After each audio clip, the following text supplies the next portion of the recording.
Happy Monday, broker family. My name's Elena Boland from Wholesale Mortgage in Nevada. I'm a broker owner here, and I have been with my company for 16 years now, which is crazy to say. And I'm really honored to start off your Monday with you this week because I really want you to get fired up about a couple of things. I feel really blessed to have been able to attend AIME Fuse. And it just feels really good to hop into that community in person because I was lucky enough to be available for that and to have our community available for that. So what I'd like to start off with today is just to remind you that growth in the broker channel is coming. There has been lots of talk about the model that's in place for retail currently.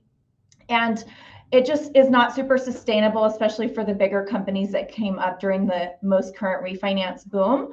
And so it's just something that's really important to think about when you know that things like that are going to crash. We are not going to crash because we all have sustainable models. Knowing that you're sustainable is a key to any business, and it's just nice to know. It gives you that confidence to sleep well at night and know that you're living right and doing right. And doing right means that you're going to grow. So one thing that I'd like you to consider is just looking at identifying your role based on your strength, because sometimes people will come into a broker role, meaning you can be an originator, you can be a broker owner, you can be a loan officer assistant, you can be a processor, you can work in marketing. There's all these things that you can span your talent through. But if you can help identify the best one that fits for you, again, think about it. What fits best for you? Origination, sales support, processor. Are you really good with compliance? Do you love accounting? You love doing the books? You love marketing, the phones, the administration work, the operations growth? Maybe you enjoy hiring. Maybe you enjoy training. If you can identify the top 3 things that you're good at and stick to those things in your minutes every day to help grow your business, and then do the same with your team. Help identify the top 3 things that those people might be good at, and maybe hone in just the top 2 to start, and then maybe grow them as professionals and just show them those other things that they can grow their resume on and help you every day in your business on. We've grown from a team of 3 to a team of 20 in the last 3 years. And I tell my team every single day that no matter what, I will not be laying anybody off. If I have to sleep here, I will. I know we've all heard Matt Ishbia say that he would sleep at his office or sleep on his employees' couches if he had to. And you have to be all in for your employees and your team in that way, just like you are for your family. And sometimes moving team members around can create tough conversations, but the only thing that leads to growth is tough conversations and hard work, everyday hard work. And by your leadership role being in place, you need to be the person to initiate those conversations and the growth. So when we're talking about creating growth, I want you to, again, think about knowing that growth is coming. So maybe looking at your community next. And what is your community? I know for me, of course, it always starts at home. My community is my family. My community is my kids' school, my kids' sports, all the clubs that they participate in. It's my work family. It is all the people I spend my life with. Those are my immediate community members.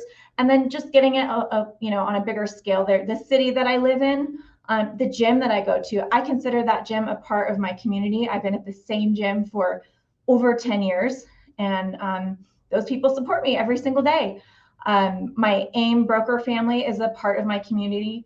And I want you to just think, when you identify all of the things that make up the community for you, how you can help support your community.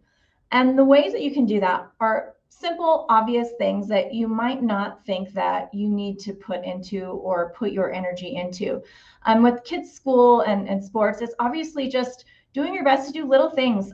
Schools, especially right now, post-COVID, unfortunately, are very short-staffed. If you can go into a classroom and help volunteer for 1 hour, that teacher is never going to forget you. Probably the entire staff in that school is never going to forget you. If you can help donate supplies, everything is very, very short in all of the assets that schools need especially time. And I know that seems silly when we're in such a busy market to try to take time away from your busy day when you can be originating loans if that's your main role. However, remember that you have to give back. You cannot just take. Other ways that you can look at growing, just for example, are reaching out to neighbors, because remember, now it's finally okay to go knock on your neighbor's door again now. And I know that for me, I really found myself regretting that I hadn't done that before. And then when I wanted to, I thought, oh, it's weird. People don't want humans at their door anymore. Now it's getting, to a point where we can do that again. So I am really making it a point to get out and talk to people literally in my neighborhood, in my community. And I don't care if I feel sometimes like I'm being the weirdo that approaches strangers. I need to do it, and you need to do it too. And you need to make everybody aware of who you are and what you do, because you're doing the right thing. If you are in the broker channel, you are doing the right thing. You are doing right by your consumers, by your clients, by your realtors, anyone that you come into contact with on a business level. You are living right, and you have to feel good about that. So by spreading that word, I think that is just the best organic reach that you can go into in a different way right now. And then touching on our AIME and Brokers Are Better community, there's a lot of organization now that is coming into play that I think that everybody is going to be very proud of in the future. As the committees grow and the organizations come into play, I really suggest reaching out to any committee members that you know and just asking what you can do. How can I help your specific committee? Or on that other hand, if you're a committee member, we are actively trying to help reach out to individual brokers and anyone in the wholesale channel, asking how we can help them. So remember, that's a reciprocal thing. And definitely, if you need anything from anyone in this community, the help is there. So make sure you're not feeling out on your own in any way. The third thing that I'd like to cover primarily today is something I think that we're all likely thinking about, but maybe haven't gotten to, and that's your third quarter goals.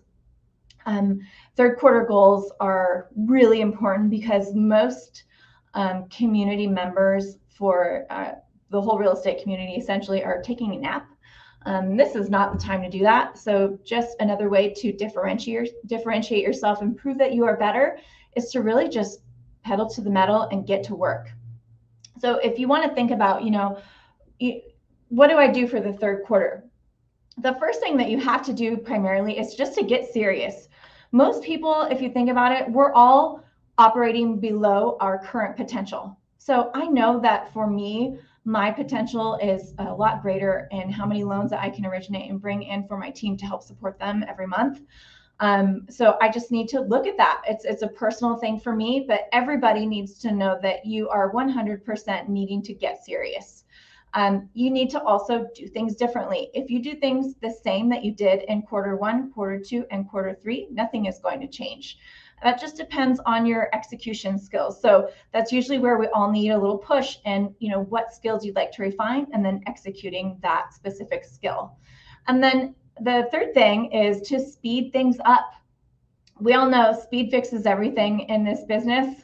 And I think that identifying things that have been on the back burner for you, there are certain projects, you can have marketing projects, you can have ideas that have been swimming in the back of your head all year, and all of a sudden it's already October and we're in this third quarter, but we're in this together.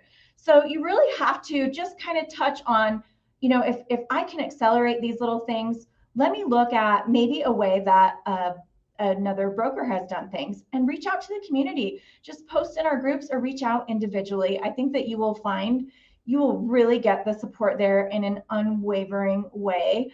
Another thing that I recently have told my team to do that is on our operations side is to go to the Brokers Are Better page and just go to the files. And if you go to the files there, you are going to find gold. Our broker community shares pure gold with each other every single day, every single week, and every single month.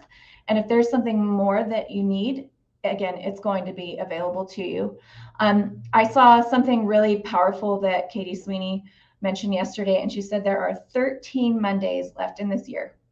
And I said, woo, because I'm a planner nerd. I'm a big planner girl. I really like Mondays. Mondays are like my favorite day of the week because it gives me a fresh start to just really nail everything down on my to-do list and nail everything on my planner. And I really think that just hearing that number is a good wake-up call for everybody to identify the fact that it's coming up short and you need to get to work.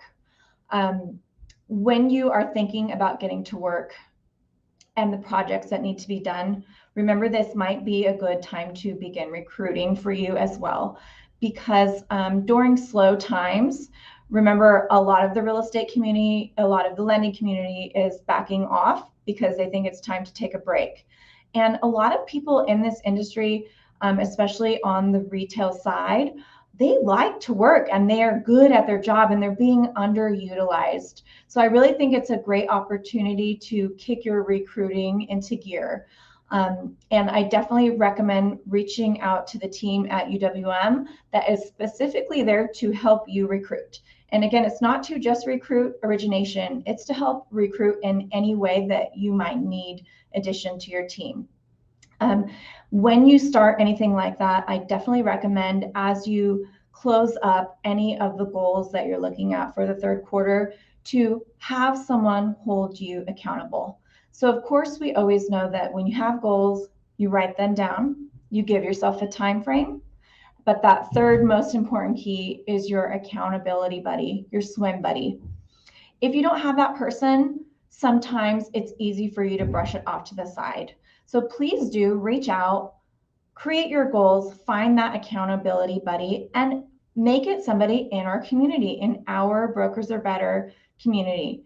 If you can do that today and reach out to someone else and ask them, I have my 3 goals, what are yours? I think that you're going to make a big impact for yourself and for someone else in your community.